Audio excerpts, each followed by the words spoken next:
purpose of the Lowell Humane Society is to prevent cruelty to animals, as well as to provide a safe outlet for people to bring their animals when they can no longer care for them. We're also starting to shift our focus to surrender prevention to help people keep their animals in their homes rather than have them end up here in the Humane Society.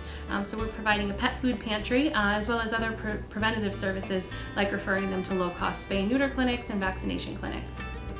The Lowell Humane Society has been around since 1873. We're actually celebrating our 140th anniversary this year with a celebration dinner on November 7th, and we hope we'll have a lot of attendance. Every year we adopt out about 2,000 animals, and that covers animals from as small as hamsters up to large dogs like Great Danes. We have little dogs like this is Leroy here, he's a Papillon mix. Cats, rabbits, guinea pigs, gerbils, snakes and lizards, birds. Pretty much any domestic pet will come into the shelter here and we'll find it a new home. We don't have a contract with the city for stray dogs. Wignall Animal Hospital is the current contractor for that, but you can bring other stray animals like cats, rabbits, or ferrets. Birds even have come in as strays, and we'll take them in, attempt to find their families, and if we can't find the family, then we will find it a new home. If we do get a stray dog, it comes directly from animal control after the holding period has been up, and then we find them new homes after that. There isn't a certain time of year that we promote adoption more than any other month, but the summer does seem to get a lot busier for us with cats as well as dogs. Right now our cat population is pretty low, luckily, but our dogs have swelled to numbers that outgrew our kennel, and we actually have dogs living in the office for the moment. But every time of the year is the best time to adopt. We always have animals available, ranging from the little guys all the way up to dogs. With every adoption, we strive to send home healthy animals, and we vaccinate all of the cats and dogs before they leave the shelter, as well as make sure they're spayed and neutered. We also make sure all of our rabbits are spayed or neutered before they leave the shelter. It's fairly easy to adopt an animal from the Lowell Humane Society. We do have an application, but we check on home ownership. If you don't own your home, then we just check with your landlord to make sure pets are allowed, because a lot of animals do end up in the shelter because they weren't allowed at the place that people were living. If you have current pets, we also check their vaccination status to make sure that you're a responsible pet owner who gets their animals into the vet for regular checkups and vaccinations.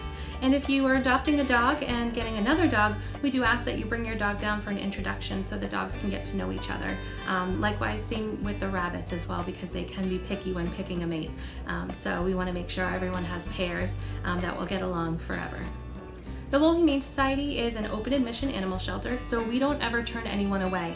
That being said, there are times, unfortunately, that animals who are brought in are extremely sick or who have temperaments that are not safe to place in the community.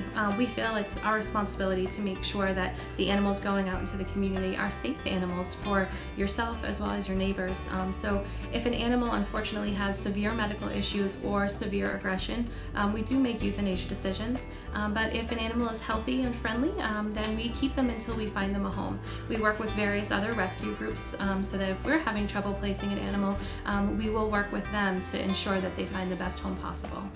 We operate with 9 paid staff members and a few hundred volunteers. We wouldn't be able to do what we do without our volunteers. So if you're interested in helping the animals, you can volunteer here at our shelter. We hold a monthly orientation.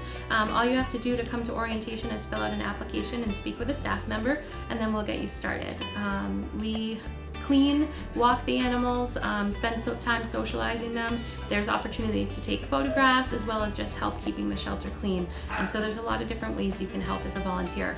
We also do have a street team, so if you feel as though you can't volunteer here in the shelter, you could also become part of the street team to go out to local events and businesses to bring information about available pets to them. So we're really excited to celebrate our 140th anniversary this year. We will be having a celebration dinner and auction on November 7th.